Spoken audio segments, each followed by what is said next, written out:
everybody, welcome. This is new to me, so it's fun and exciting, and I really appreciate you being here and watching it. Today I'll be showing you my favorite night out makeup, great for date night and holiday parties. Here's a breakdown of the products and tools I'll be using. I'll be referring to these names listed here rather than their real names, so feel free to screenshot it and come back to it. I thought this would save us some time and make things easier, but don't worry, everything's tagged below too. Now let's get started! The best makeup starts with the right canvas, so make sure you're exfoliating and removing any dirt and debris, any leftover makeup. Make sure you get a nice clean slate so your products can lay evenly. Rub in your moisturizer, make sure you're paying attention to any dry areas and get it nice and even. Grab your primer and just massage into the skin, and again paying attention to dry areas. Take your eye primer and massage all the way over your eyelid and into your eyebrow. This will help your brow product wear longer. Take any extra product that you have and go under the eye too. This will help when we get to our under eyeshadow. I'll be showing you airbrush makeup, which is perfect for going out because you want flawless coverage that wears all night. You want to start by shaking it up, open up the top, release any excess air, grab your gun, turn on the compressor, make sure the air is flowing through, hold down both ends, and pop it on. Release product to make sure it's dispensing and you're ready to go. Alright, use a circular back and forth motion to achieve natural looking coverage. I'm going to use a wet beauty blender to pack in each layer. It's best if you use many thin layers rather than trying to spray it everywhere and get full coverage. That will be too heavy and cakey. And our goal is to make it look like it's our skin.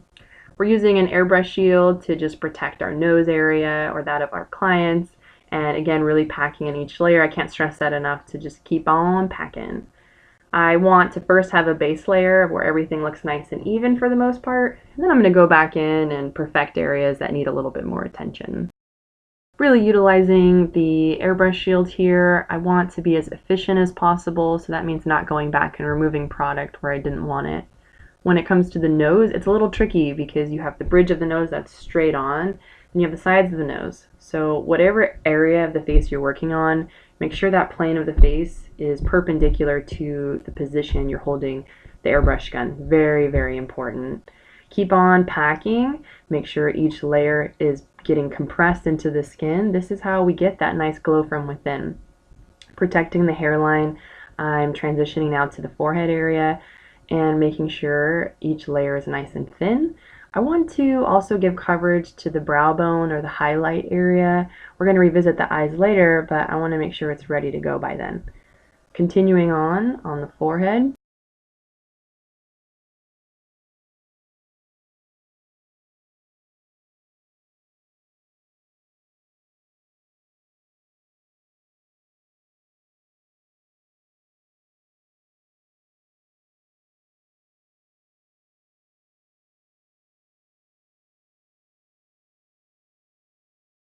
Make sure you're getting up close and taking a step back so you can have a full vision of what the makeup looks like to your audience, the people you're talking to, how you'll be photographed.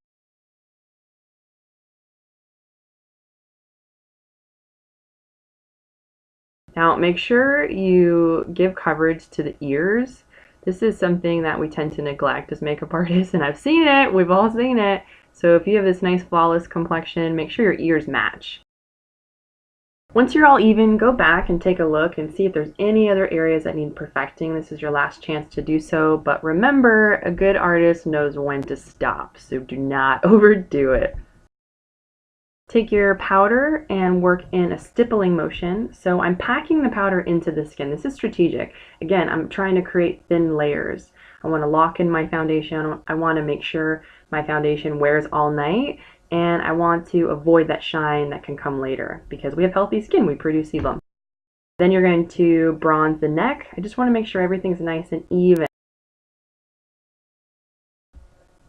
Contour! Take a cream contour and work underneath your cheekbone first. Use a beauty blender to blend it out. I'm applying the color with a foundation brush for precision purposes, and the beauty blender is just going to help me make it transition into my skin.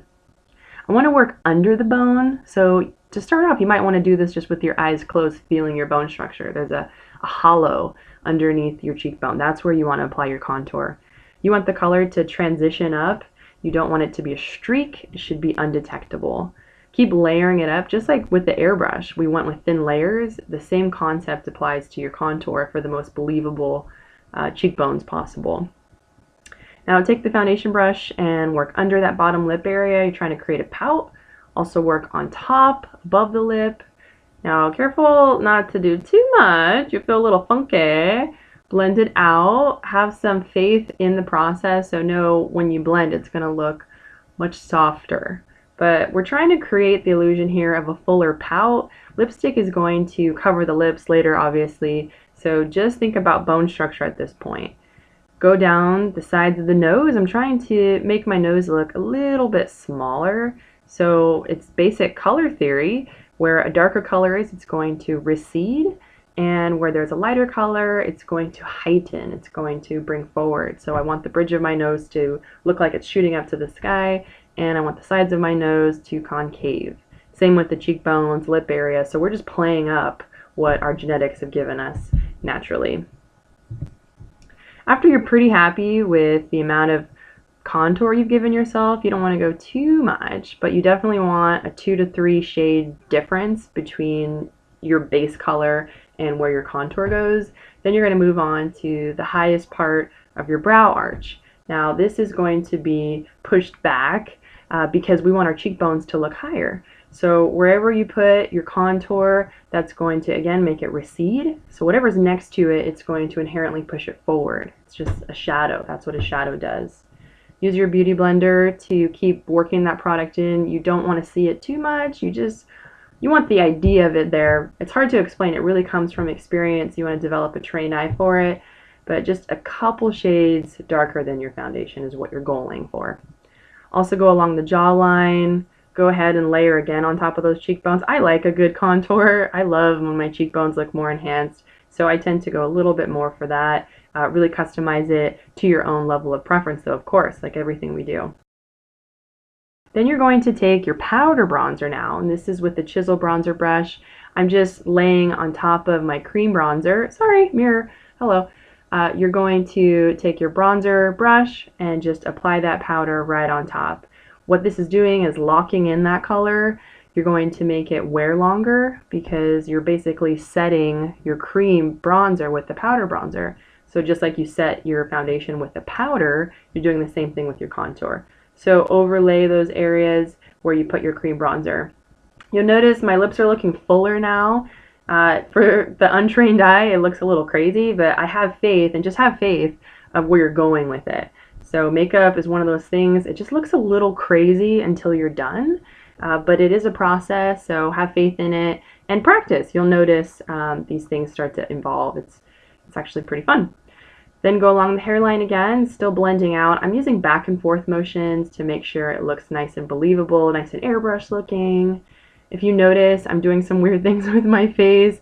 I'm smiling, I'm sucking in with my cheeks. I'm just trying to get a good read on my cheekbone. See that little fake smile there? I want to see the curve, little kissy face. I need to see my bone structure, and there's really only one way to do that. Then you're going to take your concealer, which is your best friend. This is like a magic eraser for the face. This is going to help you clean up your lines, buff out anything that you want to perfect. I like to go along the bridge of the nose, the center of my face. Everywhere you put a bronzer, that area next to it, that's where you're going to highlight.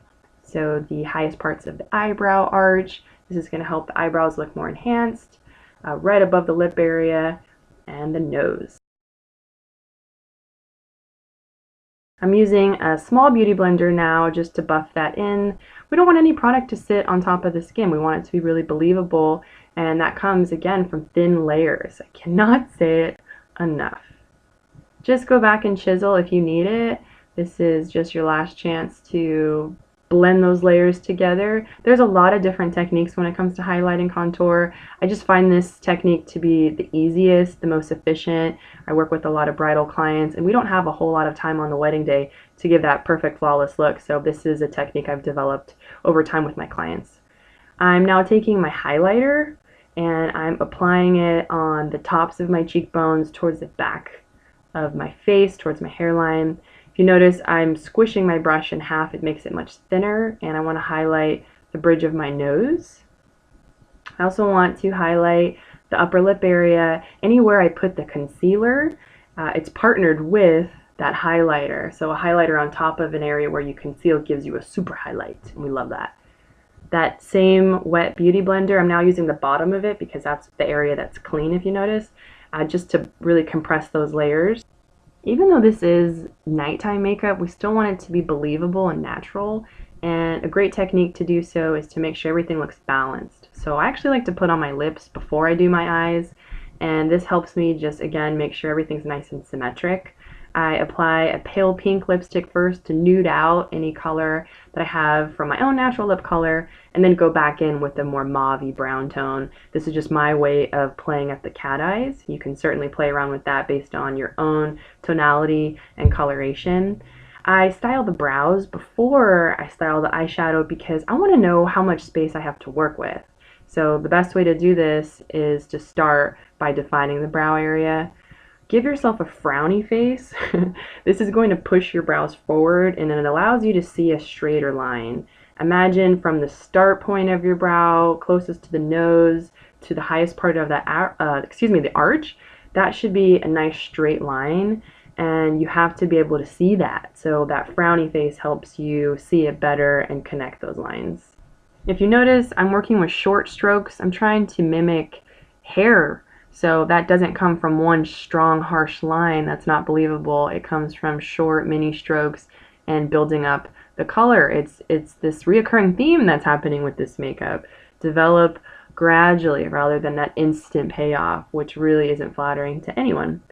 The front part of my brow is good. I have two parallel lines. Now I'm going to push that hair forward. See that bald spot? You got to fill that in. Well, that happens all too often. We just kind of neglect that. The hair blocks that spot, so make sure it gets coverage. Take your concealer, clean up any lines.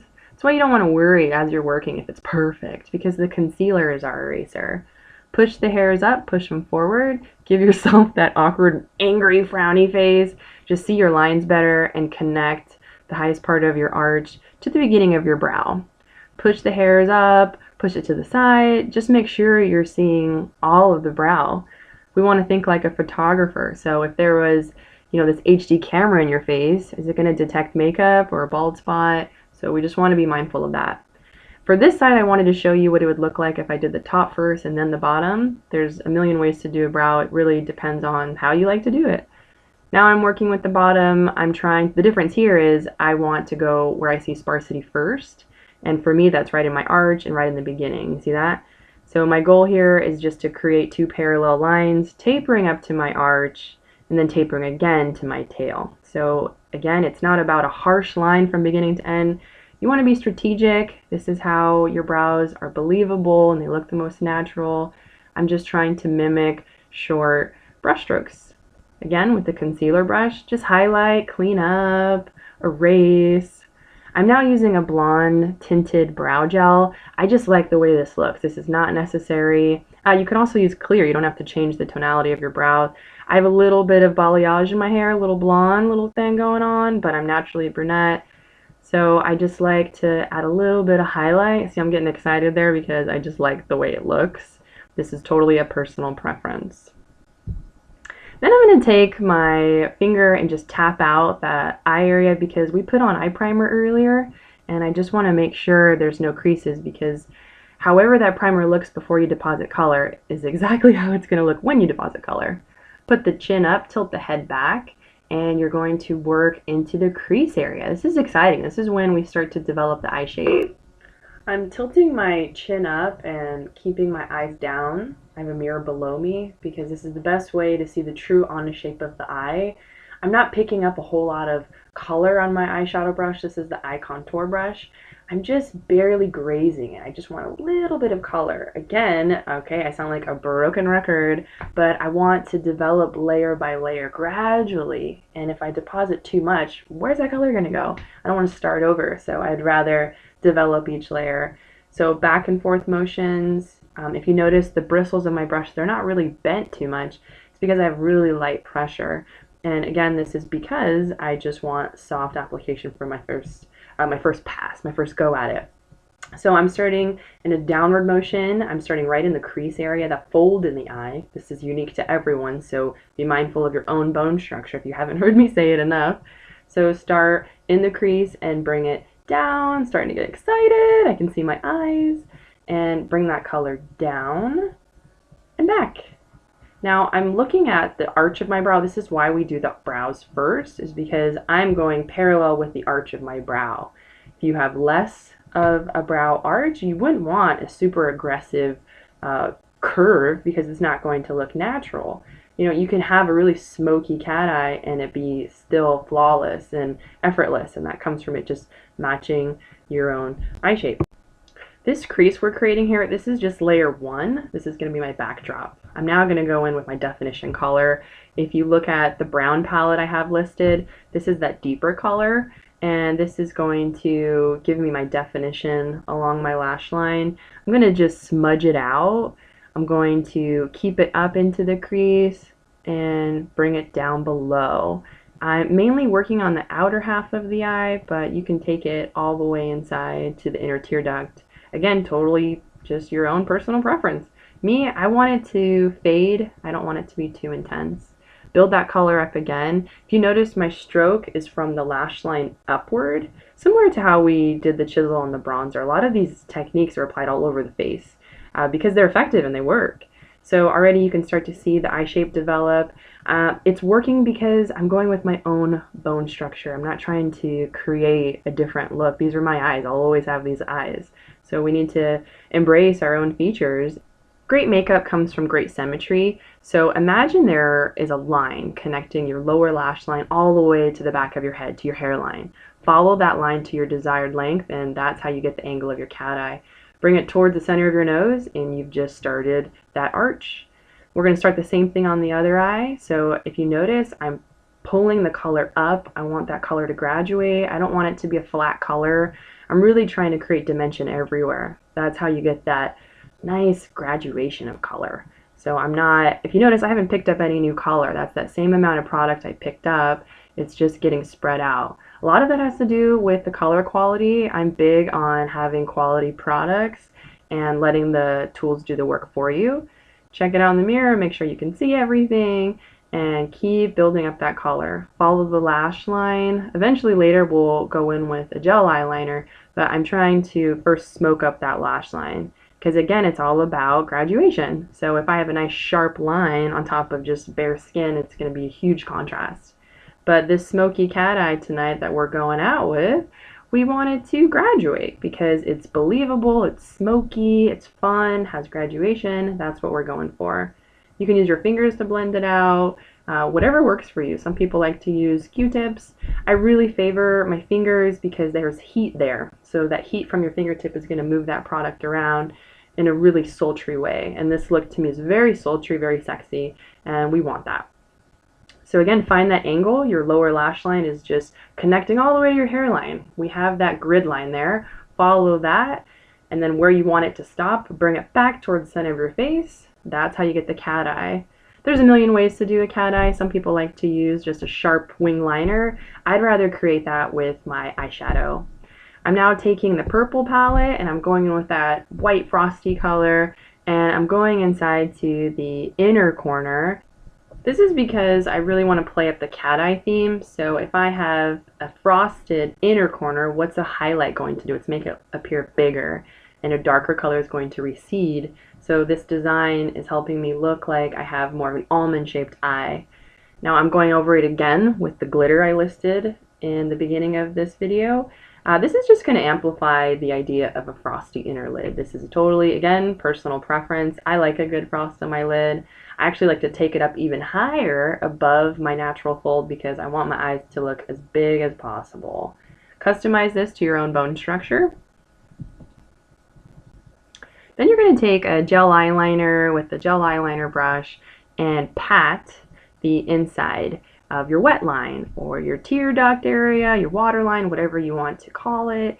I call it a wet line. You also want to go on top on the wet line and just really saturate that area so there's no space between your skin and your lashes, because your lashes should be the darkest part of the face and they should be pitch black if you're going for a true cat eye. If black is a little too intense for you, I totally understand, and I'd go in with a dark brown. That is a great way to pop the eyes as well. You also want to go above the lash line. So now in between the lashes are covered, and now on top too. Now you're going to take the purple palette, that deep purple color, with my precision eyeshadow brush, and I'm going to blend on top, just like with the cream contour. We set it with the powder contour. Gel eyeliner, we're going to set that with the powder eyeliner. This is, again, for a couple reasons. We want it to wear all night, we want it to have some depth, and we want it to be smoky, so that comes from layering. Moving on to the inner corner, this is optional. This is, I can't stress this enough, like I change it depending on who my client is, where she's going, what's, what she's wearing. There's so many factors. Me, I like all the way inside. That's just me. I think it looks more mysterious, and when it comes to a cat eye, a night out cat eye, that's what we're trying to do. That's what we're going for here. So now moving on to the top of the lash line, same thing. Take that gel eyeliner with the liner brush and pat it in, smudge it in. You're working upward. I'm now smudging my powder shadow on top of it. I'm setting it. I'm creating some depth, some dimension, using the heat from my fingers to move that product around to where I'm happy with it, to where it's even. You want to work one eye to one eye, back and forth, make sure it's even. You don't want to do one eye and get it perfect, and then you can never reproduce it on the other eye. So it's all about symmetry here. So the eyes are starting to come together nicely. We just want to add a little bit more darkness to the lower lash line towards the back end, so the eye really opens up and creates more of that cat eye illusion.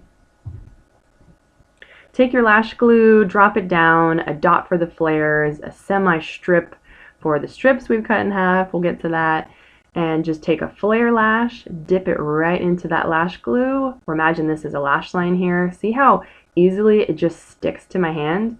That's how quickly it should adhere to your lash line. Use your tweezers to position up, position down, depending on what you need. If it's not dropping that easily, you haven't given the lash glue enough time to get tacky. So wait about a minute to two, depending on the temperature where you are. Wipe off any excess and just drop it down. It really should just be that easy. Use your tweezers to position the front and the back. Really make sure they're nice and secure. So I'm using my fingers to just get it in the right position, just like the demo on the back of the hand.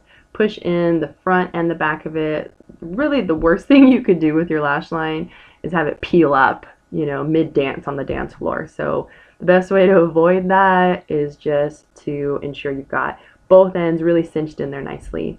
I'm now working with my flares. So I work with a couple of sizes. I use the long, the medium, and the short, graduating in length from the inner corner to the outer corner. This just plays up the cat eye. So I use that half a strip first to give me a good bulk amount of lashes, and then I use my individual flares to just add to it where I want it. The inner corner is probably the hardest, so be patient with it. Give yourself enough time to play so you're not rushing. This just takes some time, but it's best if you have your chin up, you're looking down. First know where you want to position it, and close your eyes so you can go right at it. Push it down with your tweezers. You notice I turned it to the side. That just helps with me keeping it in place. You have a second or two once you drop it to move it around. You have a little wiggle room with that glue. So don't get frustrated. It's supposed to be fun. Push it down, get it in the right place. Moving on to blush, working in upward strokes. Take a color that will enhance your lip color, not compete with it, and blend your two layers. I went a little bit on my nose just for even tone. And just blend your contour and highlight colors, working primarily on the outer apples of the cheek. Very important. I'm giving myself a smile to see my bone structure. I'm looking down. This is a good posture to make sure your sides are even. See, I need a little bit more on that side. This is the best way to see it, chin down, to make sure it's nice and even.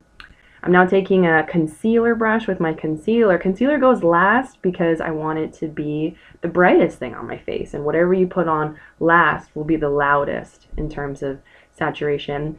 Again, what did we say about concealer? This is our eraser. So if you had your shadow come down a little too far, if you want to clean up anything, you see any imperfections, this is the time to do it. Much more efficient than trying to perfect along the way. Just wait until everything else is in place. I'm using a small beauty blender just to buff that out. I don't want to see any product. I just want to see nice, healthy looking skin. I'm blending my lower lash line color on top just so I don't have a harsh line of concealer. I don't like that look. Some people do. It's totally personal preference. I just prefer everything to look nice and blended. Another great benefit to concealer is that it's going to lengthen the cheekbones, meaning if you put it right on top of those apples of the cheeks, it's going to make your cheekbones look higher. So that's what I'm doing here. I'm just trying to minimize the appearance of my jaw and heighten the appearance of my cheekbone. Blend it out to your level of preference again. Now take your post-lash eyelash curler and very carefully manipulate your lashes so they fit through. Give it just one squeeze and scoot it to your side so you can get that lash line. So I actually use it in 2 squeezes because it's such a heavy lash line at this point. Got a lot of lash drama, so you don't want to rush this. I use my fingers to separate the lashes because I haven't yet put on mascara, so I have the freedom to do so. Same thing on the other eye. Curl the lashes in 2 passes. You might need a little less, a little more, just depends on your eye shape. And then with your finger, go ahead and separate. If any lashes have moved around during the curl, you might want to push it down or push it up. Take your mascara and just create a fluffy, fluttery lash line. This is the most sexy lash line, one that isn't clumpy, doesn't look fake, just looks nice and believable. So manipulate your mascara wand however you like to brush those hairs. I like to turn it to the side, go above, come below. I'm styling my lashes at this point like I would style my hair. Put some mascara on your bottom lashes and the inner corners, and you're done. You're ready to go. And there you have it. This is my favorite cat eye going out eye makeup. You can really have some fun with it. You can tell I was pretty excited when we finished. We did it, you guys. This is yours to keep and to create and play with and really customize to your own. Having some fun with it. I know I did. I hope you did too. And keep evolving as artists because that is the goal. Thanks again for watching, and make sure to like, subscribe, and share with your friends. See you soon!